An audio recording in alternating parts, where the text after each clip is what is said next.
Hello viewers, welcome back to the lectures on stability of slopes. In our previous 4 lectures, we started with the infinite slopes, and as discussed last time, infinite slopes are those slopes whose extent is very large. In general, they are the natural slopes, and the failure surface in those slopes were taken as parallel to the ground surface, and we had considered number of situations, number of conditions, and then we discussed how to analyze those slopes. After that, we started discussing about the finite slopes. Here it is a small extent of this slope. Finite means it is not that large. Generally they are man-made structures, and we had already have discussions on Kalman's method, where planar surface was considered, and our discussions were continuing on the planar failure surface. So, we continue with the same discussion. Last time we have discussed this planar surface. This is applicable in case of the material likes when the rocks are there, they are not isotropic materials. So, here there is an anisotropy, a bedding plane or a discontinuity or a fracture plane, and we have considered this. There was a water table also, and this dip of the discontinuity was alpha, angle of the slope was beta, and we discussed how to analyze this. The basic principle remains the same. We considered the weight of this wedge, and that wedge was having the weight was resolved into 2 components, normal component and the tangential components, and then we discussed how to find out the factor of safety. We also discussed how to calculate the limiting height, the maximum possible height for given angle alpha. We solved some example also, and then we discussed, we showed it how the height, the permissible height, the limiting height varies with the angle alpha, and you could see that somewhere near 45 plus alpha by 2 the minimum permissible height is obtained. Then we discussed about the tension cracks. In the field, tension cracks are found sometimes in the upper face here or sometimes in the slope itself, and the basics of the analysis was that we assumed this was the water table. The depth of the water in tension crack was ZW. Hydrostatic pressure variation will be 0 here, and at the base here it will be gamma W into this depth. So, the pressure variation was triangular in nature, and the resultant was V acting in horizontal direction. For this surface, for the inclined surface, we considered the pressure diagram which is having this ordinate same as this, because at any point the pressure, the water pressure in all the direction will remain same. So, we considered same pressure here, the hydrostatic pressure, that is gamma W into ZW, and at this toe we had assumed that it is draining freely. So, the pressure was 0, and we assumed a triangular variation.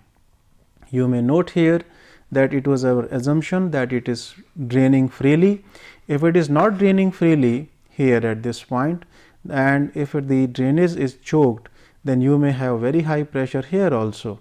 So, in fact, if I assume a hypothetical situation where the complete choking of the drainage has taken place, then at this point you are going to get pressure equal to hydrostatic pressure, that is gamma W into this height. So, this U was the pressure acting on this sliding plane, and then we consider the same thing. weight of the wedge was acting in downward direction, its component were considered in normal to the sliding plane and also tangential, and then we found out the factor of safety. The tension crack could develop in the face. So, here also if it is developing at this place, then we can find out what is the factor of safety of this wedge. Today we are starting with the another case of the same slope. Here now it is reinforcement, the slope is reinforced with tension anchors. This is a very effective measure which is used to stabilize the slopes. So, here an anchor has been installed, rest of the things are same. This is the slope face having angle beta, and here this is the joint plane or the fracture plane or the bedding plane, which is having dip of alpha, and we are assuming the tension crack is developed. It is having the water pressure is V. I have not shown the water table here. So, here it is V. Same way at this inclined joint plane, the water pressure acting is U. I have not shown the complete diagram because it might have become very complex. So, U you can find out as I discussed earlier, V you can find out, W one can find out using the geometry of this particular wedge, and components of W now can be resolved, and the factor of safety can be found out. The additional force which comes into picture at this stage is the tension T, which is being provided by this anchor. So, this anchor, let us say it is inclined at an angle theta with horizontal. You can see here theta is with the horizontal, and the effect of this anchor will be it is providing force on this sliding surface. So, here it is increasing the normal component of the force. So, by increasing normal component, it will enhance the shear strength. So, let us say that T, this is the anchor and it is making angle theta. Now, you can resolve this force T also perpendicular to the plane of sliding and also tangential in the same direction with the plane of sliding, and then we can do the further analysis. So, resolving the forces along the bedding plane, similar to previous cases, weight of component will be W sin alpha, the component of the water pressure in the tension crack will be V cos alpha, and the component of the tension which is there in the anchor will be T cos of alpha plus theta. Let me explain it here. This angle I have taken theta.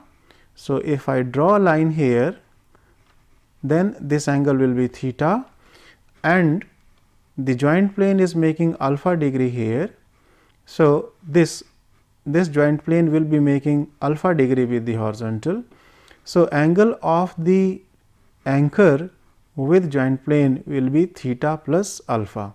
So, its component parallel to the joint plane will be T cos alpha plus theta, and in present case this component will be acting in opposite direction, in the opposite direction to the sliding forces. So, here it is negative. So, along the bedding planes, the total components will be W sin alpha minus T cos of alpha plus theta plus V cos alpha. Now, to find out the shear strength along the joint plane, we have to find out the force which is acting normal to it. So, the force normal to sliding surface will be W cos alpha. So, like it was W sin alpha. So, here the other component will be W cos alpha plus T sin of alpha plus theta. Please note down here the component, the normal component is adding to the normal stress. So, here it will be plus not minus, and the component of V will be minus V sin alpha, and U is acting against in the opposite direction. So, it will be minus U.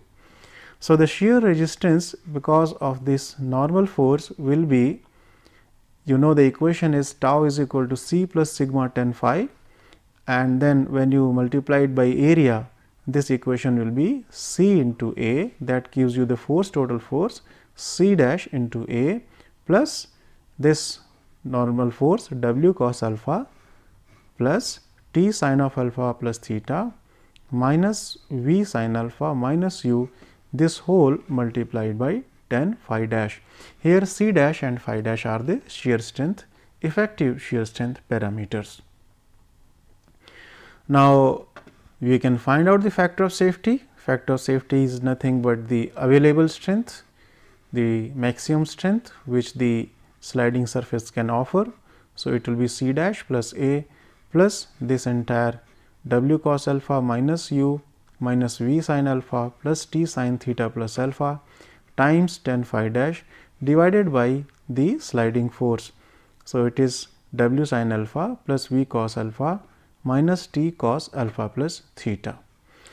So, this is the final expression of the factor of safety, and here you can see in this equation, if you compare it with the previous equations, or if you take t is equal to 0, then what is t doing here? What is the anchor? What is the effect of providing the anchor? You can easily analyze using this equation. Now, due to force T, you can see the in the numerator there is this plus term. So, this is increasing, but it should be only up to certain value of this theta plus alpha.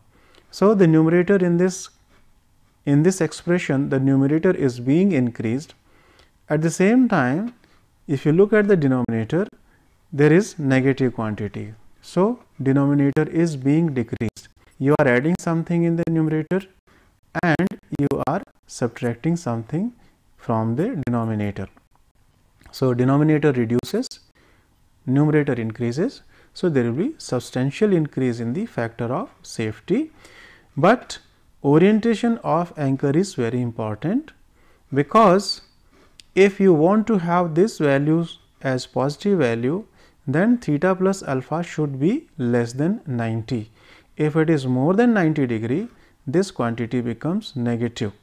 So, this becomes negative, this is also negative. So, you may not find any, or you may find very small increase in the factor of safety depending on these values.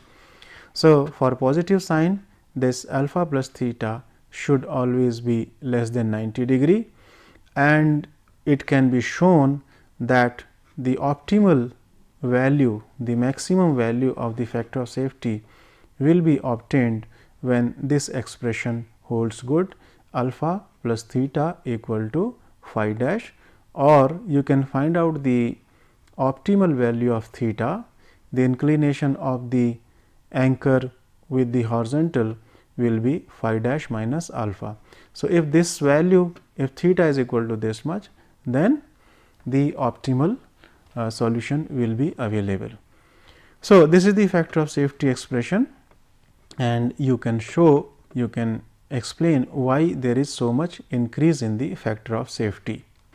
Let us take an example. It is a slope here having rocks, and here is the joint plane or the bedding planes. The slope angle is 60 degree. Height of the slope is 12 meter, and there is a tension crack which develops at the upper surface, and the depth of the tension crack is 4.5 meter.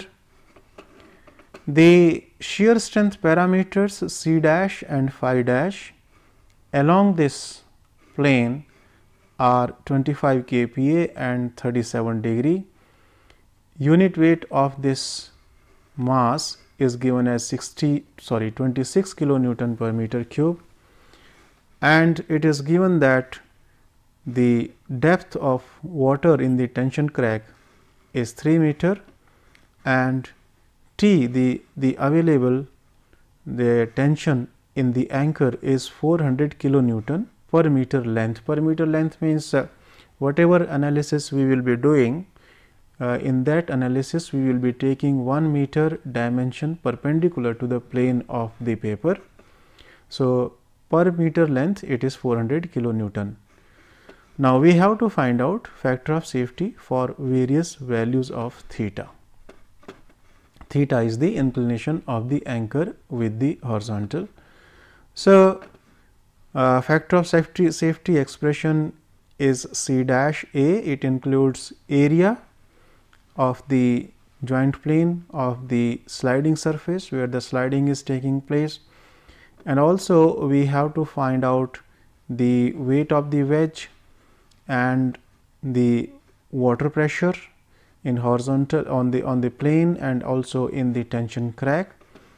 So, expression of A can be easily derived here. A will be equal to alpha is the angle with the horizontal. So, h minus z into cosec alpha into 1, that gives the area on which sliding is going to take place. So, h is 12, z is 4.5 and cosec alpha is 35. So, you get area 13.08 meters square. The force V, it is because of the water pressure in the tension crack. So, that is half into gamma w into z w square. This is nothing but the area of the pressure distribution diagram. So, half into 9.81 into 3.5 square, you get the force. This will be acting in horizontal direction.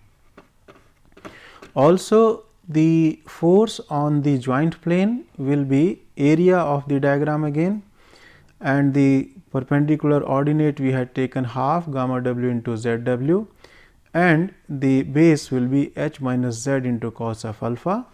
So, u will be half 9.81, z w is 3, h minus s z into cosec of 35, and then you get this value of u. T is already available, and we have been asked to find out for different theta values what will be the factor of safety. So, range of inclination of the anchor is within 90 degree. We will not allow it to increase beyond 90 degree. Above that there won't be any, if there will be rather the opposite effect, negative effect of the anchor. So, alpha plus theta can always be less than 90 degree. So, theta should always be less than 90 minus 35. So, it can vary up to 55. Also, as I told you, the optimal expression is available with us. So, from that, for optimal value alpha plus theta should be equal to phi dash, and from here theta is equal to phi dash minus alpha, that comes out to be equal to 2 degree. So, now everything is available for that expression, and simply we have to put the values, different angles. I have calculated only few values 55, 30, 20 and 2, and you can see the at 55 factor of safety is 1.65, and here it is 2.1, 2.3 and 2.64. So, it is as the theta increases, if I go from downward to upward direction, the factor of safety is decreasing. So, here it is theta is here. So, you can see if it is almost horizontal, if this angle is very small 2 degree angle, then you get the very high factor of safety. If you rotate this anchor and go on increasing it, then you had seen that at 55 this is 1.65, and in fact, if you make it inclined further, if this anchor goes in this direction and T will be acting in this direction. So, it will be adding, one component of this will be adding to the destabilizing forces. So, we will not allow it to go beyond this angle. So, 55 degree. Secondly, you can do the analysis using different ZW values also. See here in the expression V comes into picture, and V is because of this. So, you can also find out what happens if there is a heavy rainfall and this entire crack is filled with water. So, we will be maximum, or you can also do the analysis if there is some if the drainage at this particular toe is choked, what is going to happen. So, one can do the parametric analysis and then you can find out what are the variations of the factor of safety, how the slope is going to behave in different drainage conditions. Drainage conditions means, for example, if this is completely choked or it is completely free, or here the tension crack is filled with water or it is not filled with water, it is completely dry. So, the extreme values you can find out, and then you can have some plan. For example, during rainfall season, some warning systems etc. may be designed. Here we have plotted the results of that analysis, where we had varied theta. So, you can see theta has been varied and for different values of theta, factor of safety has been plotted here, and as theta is increasing, as usual the theta is the inclination of the anchor. As theta is increasing, the factor of safety is decreasing. So, similar kind of the analysis can be done for different parameters, for ZW or for the drainage conditions, etc. The planar failure surface, and now let us move on to the circular failure surface. Here this is an embankment or an earth dam, and this particular face there was sliding, and it has been observed that this surface is almost a circular surface. So, in 3D it will be a cylindrical surface, in 2D it is a circular surface. So, these kinds of the failures, they are called as rotational slide. Rotational slide means if the failure surface is circular, slide is called as rotational slide. Earlier we were discussing the planar slides. So, here the surface is circular in 2D, and in 3D it will be a cylindrical surface. Here it is the center and this is the radius of the circle along which the failure has taken place. There are different categories of the rotational slides itself. It may be a slope failure, it may be a toe failure, or it may be a base failure. When we say slope failure, it means the failure has taken place in the slope itself, somewhere in the height, at this height itself, and it happens when the slope angle beta is high. Generally this is the angle beta, slope angle. This will happen when the beta angle is high and soil close to the toe is quite strong, or soil in the upper part of the slope is relatively weak. So, if a composition of this slope, of this embankment, of this man-made structure is something like that, that here there is good quality of the soil, well compacted, having higher strength, very compact, very stiff, and at the top surface it is not that compacted, it is weaker, then failure can take place in the upper surface, and this particular failure is termed as slope failure. So, here the slope is failing. In second case, toe failure. Toe means this point is termed as toe, this is the toe of the slope. Failure surface is again circular, but the circle now passes through the toe of the slope, and it occurs in steep slopes when the soil mass above the base and below the base is homogeneous. So, here it is almost similar type of the properties are there in this, in the embankment or in the dam, as well as in the base here, and this is the most common mode of failure. Most of the times this is going to happen. So, this slope angle, it should be relatively steep. For those steep slopes, generally this kind of the failure will be taking place. So, earlier the failure was taking place in the slope, now it is taking place through the toe. The third case may be there when we have stronger soil in the embankment or in the dam, and in the base here the soil is little bit softer.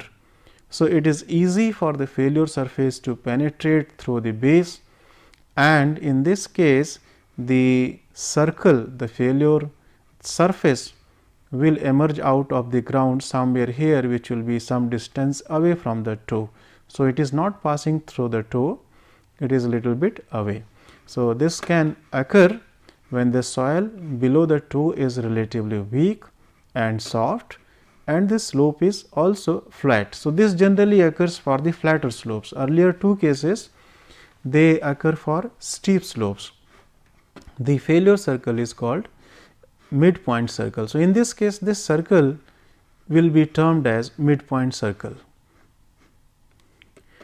Now, before we start the actual analysis, let me discuss some more points, some philosophical points. And first of all, I am taking the limiting equilibrium method and critical stages in stability. So, some discussions I would like to have on these, though some of these points we have already discussed. The limiting equilibrium approach means assuming a limiting equilibrium condition when the factor of safety is 1. So, this I have been emphasizing right from the beginning. There are different types of the methods available. So, the method which we are using at present is that we are assuming that the system is just in equilibrium. It is just at the verge of failure, or the factor of safety is equal to 1. Now, second point, a surface of sliding is first defined, and the soil mass which is expected to move along this surface is considered as a free body in the equilibrium. So, here the first what we do is we consider a failure surface, whether it is a circular failure surface or it is a planar failure surface. We consider a failure surface, and the mass, soil mass which is above that failure surface, the mass which is expected to move along this surface is considered as a rigid body, as a free body, and we consider the equilibrium of that particular body. Now, the forces acting on the free body are then considered in order to evaluate the factor of safety. So, that body we consider as a whole mass, as a whole free body, and then its equilibrium is considered, and from that equilibrium then we decide the factor of safety.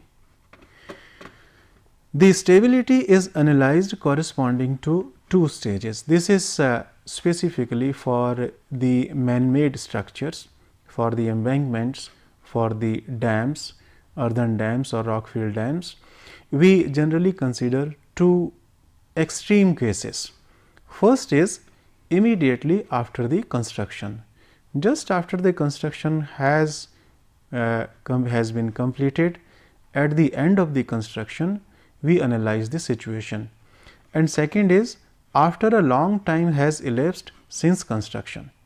So, second is after a long time. So, what is the difference between these two is immediately after the construction the pore water pressure, I mean to say the excess pore water pressure may be there. The excess pore water pressure may take time, it may take years to dissipate. So, there are certain soils in which case the excess pore water pressure may dissipate very quickly. In certain soils the excess pore water pressure may take years. So, immediately after the construction there may be very large, very huge pore water pressure.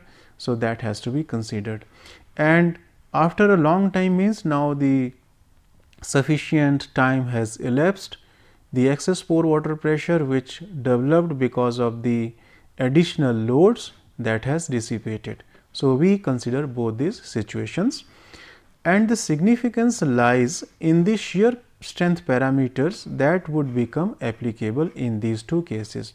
So, the significance of these two cases is you have to decide which kind of the shear strength parameters you have to use for this analysis. For free draining soils like sands or even coarse silts, effective stress shear strength parameters are used in both the end of construction and long term stability analysis. So, this is what I was telling you. If it is a geological material like sand, gravel, or even if it is coarse silt, what is going to happen is within very short time the excess pore water pressure which developed in the soil mass is going to dissipate, or you can say there is no development of the pore water pressure. So, in those cases effective shear strength parameters are used. So, it is very important. So, if there is the soil like sands, then effective stress parameters are used for both end of the construction, means just after the construction, and long term stability means after several years. So, for both those two extreme conditions we should be using or we will use the effective shear strength parameters. But in case of cohesive soils with low permeability value, and in case of the cohesive soils, what happens in case of the cohesive soils is they are impermeable, the permeability is very low. So, undrained strength analysis is used for short term stability, means just at the end of the construction period the pore water pressure will be there. Undrained strength has to be used because we should use that method which is truly reflecting the field situation. So, here the condition will be undrained situation. So, undrained strength analysis should be done. And for the long term stability, means after several years of the construction, the stability of the structure of the embankment has to be checked using effective stress analysis.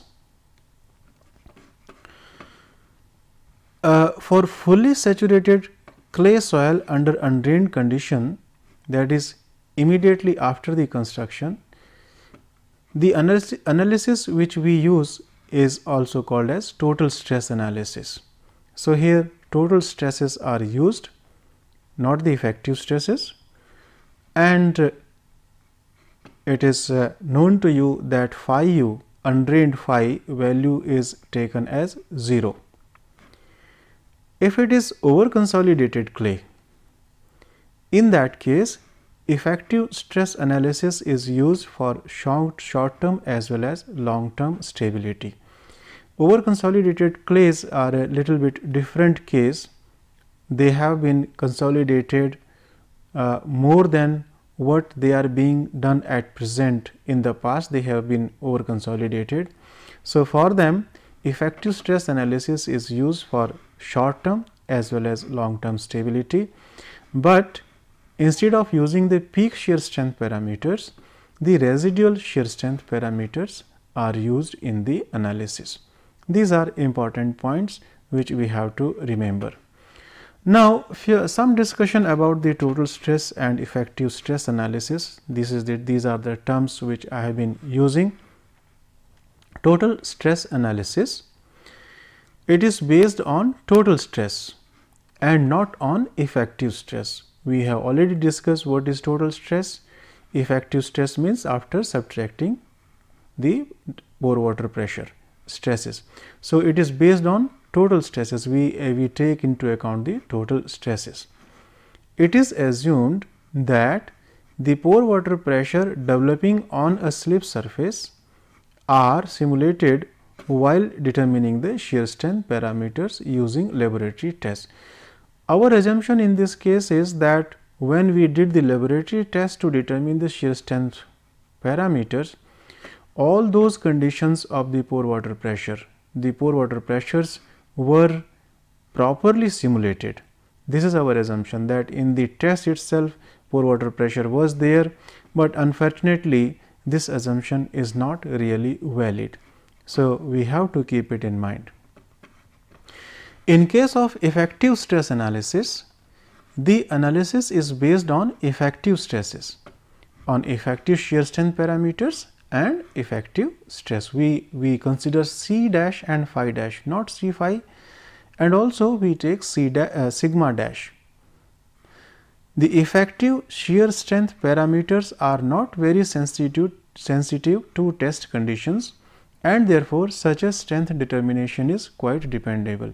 In fact, as in the previous slide we told you that in case of the cohesive soils, the test conditions, in the test conditions we were assuming that the pore water pressure conditions are completely simulated. That is not possible. Rather, this is more reliable, that the effective shear strength parameters which we get, they are not very much sensitive to test conditions. So, their value is much more reliable. C dash and phi dash are determined in triaxial shear test by using consolidated drain test. So, these tests are common. You can find out C dash and phi dash using the triaxial strength test, triaxial shear strength test by using consolidated drained test. And for this analysis, because we are not assuming the pore water pressure to be simulated in the laboratory test in the values of the shear strength parameters. So, it is essential that in the field pore water pressure should be known. So, this effective stress analysis then will be much more reliable. It is convenient to use effective stress analysis for the situations, number 1, where pore water pressure does not build up at all.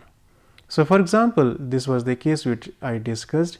If you take an example of sand, gravel, and maybe in some cases the silts also, if the pore water pressure is not developing, then effective stress analysis should be used.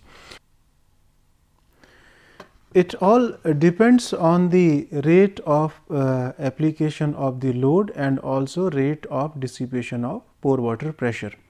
So, for example, this analysis, effective stress analysis, can be used in case of the silts provided the rate of loading is slow. So, if the rate of loading is slow, what is going to happen is there will be some rate at which the dissipation of pore water pressure, excess pore water pressure must be taking place. So, if this loading rate is slow and the dissipation rate is higher, it can be considered as drained situation. So, in that case also this effective stress analysis is used. Secondly, it is used where pore pressure at failure is a function of hydraulic conditions alone and could be obtained accurately, say by drawing the flow nets. So, this is important point. We are accounting for the pore water pressure separately here by using the effective stresses. So, in the analysis we should be able to we should be able to calculate the pore water pressure accurately. So, this is the situation where pore water pressure at failure is a function of hydraulic condition alone, so that we are able to calculate it accurately, for example, using the flow nets. In other words, we have to give an accurate value of the pore water pressure which is going to develop in the field. So, these are the situations where the effective stress analysis can be used.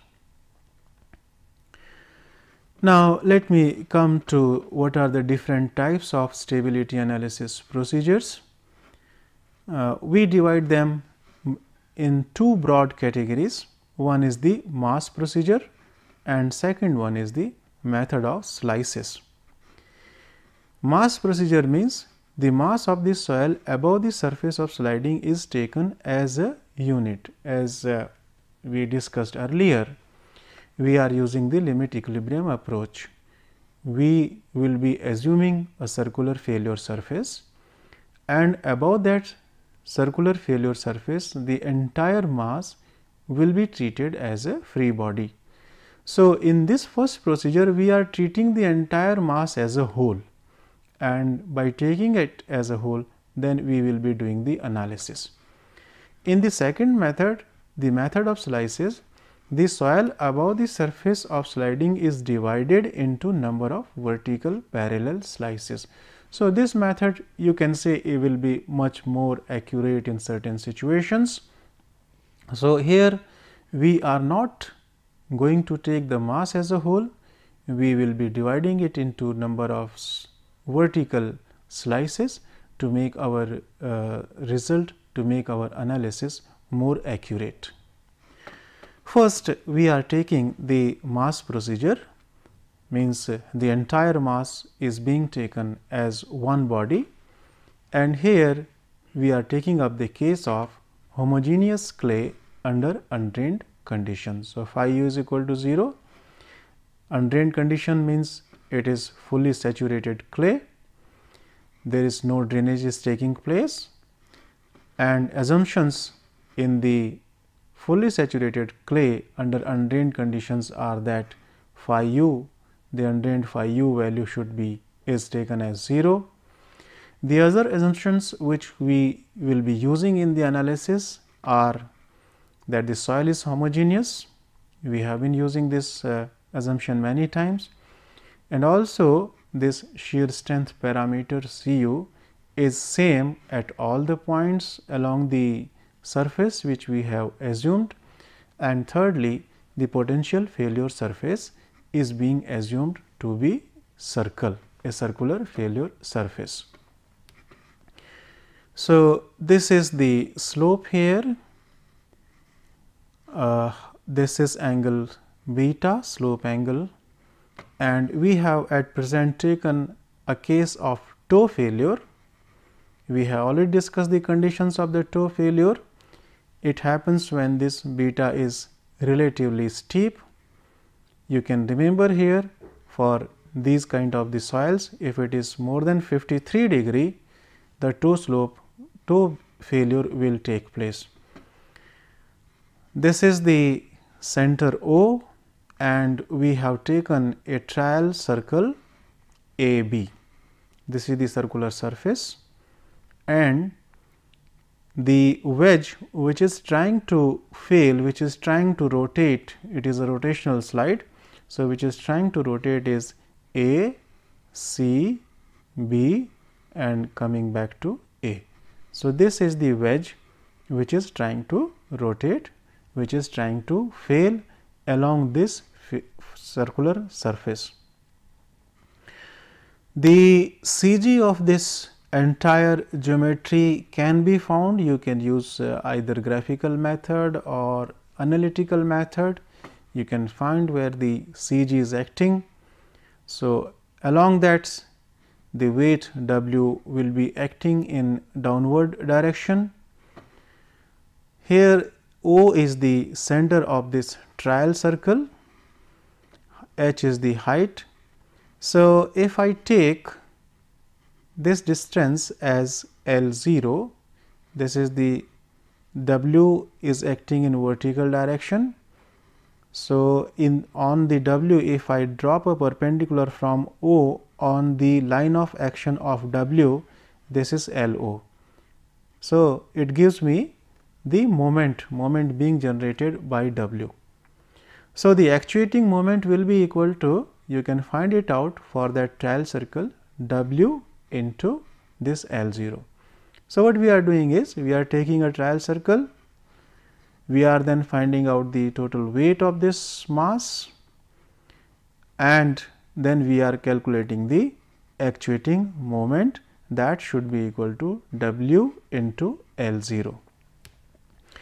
And what is the resisting moment? So, the resistance by the soil is being offered all along this circular surface.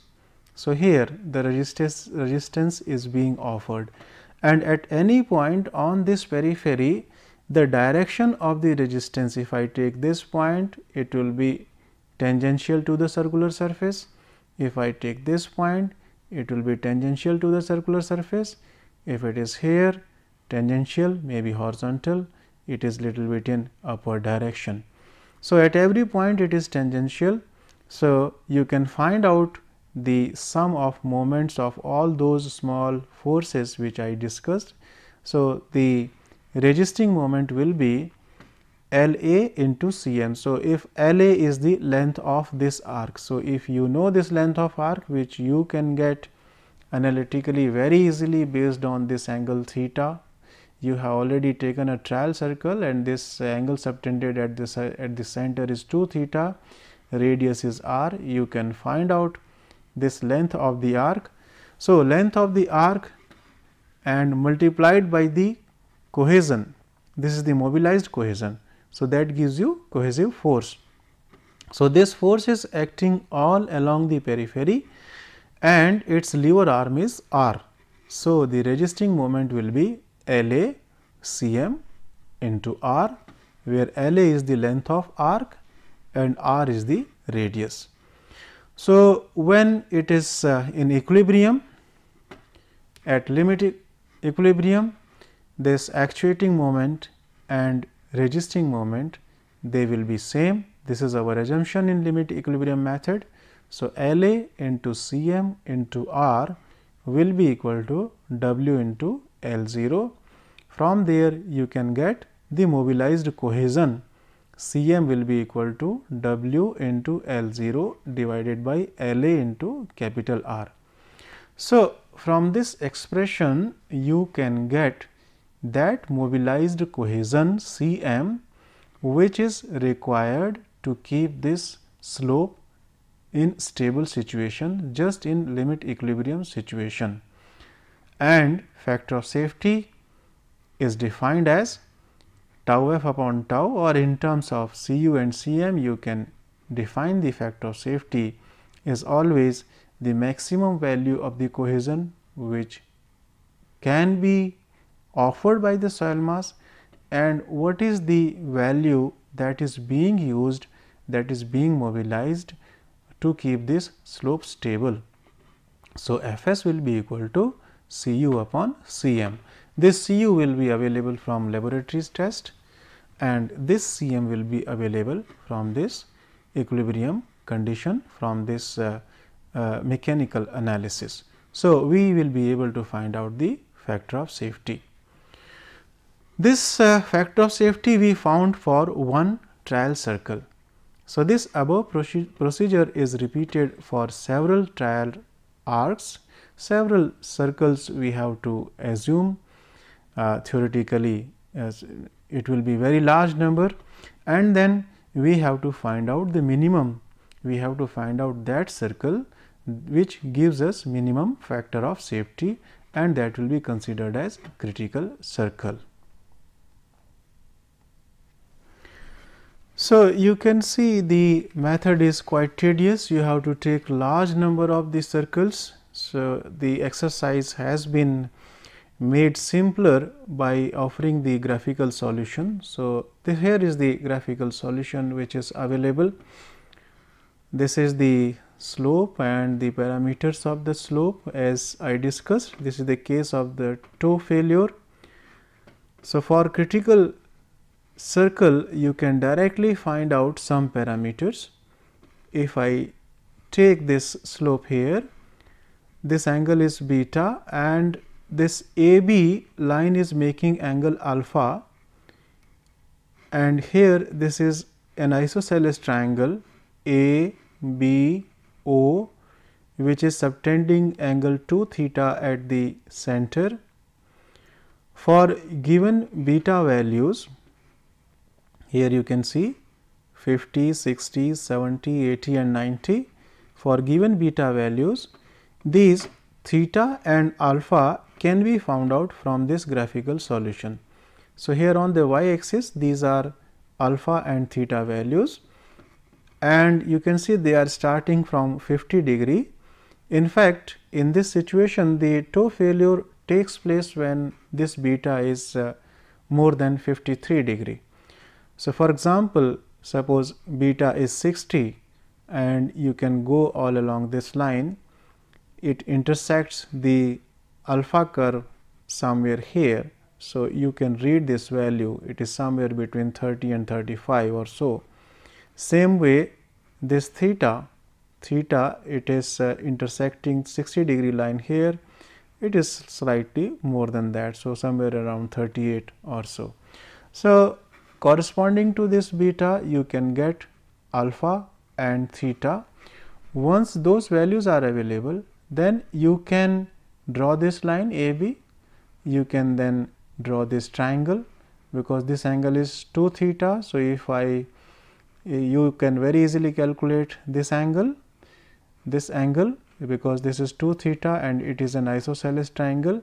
So, you can draw this ABO, and once this center O is available, you can very easily then find out the circle. You can very easily draw this geometry and you can find out W and you can do rest of the analysis.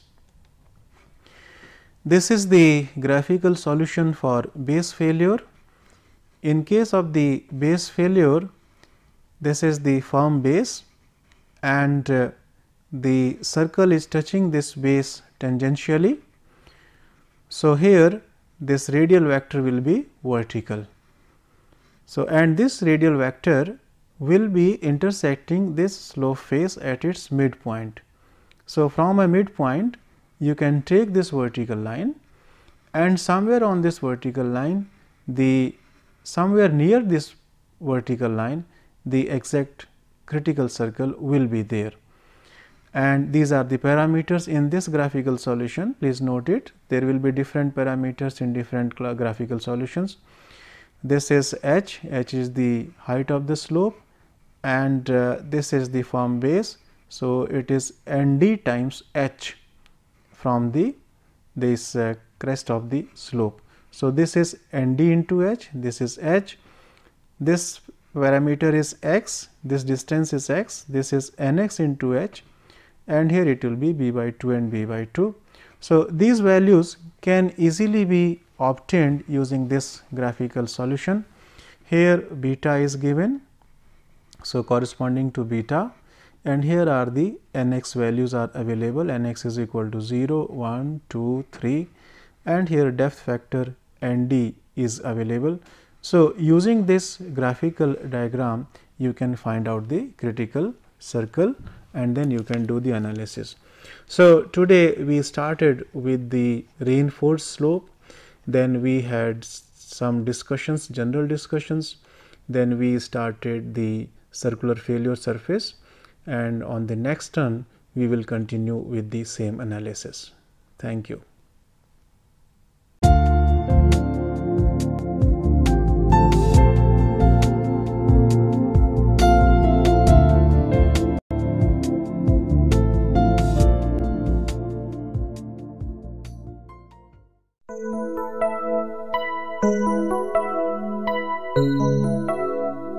Thank you.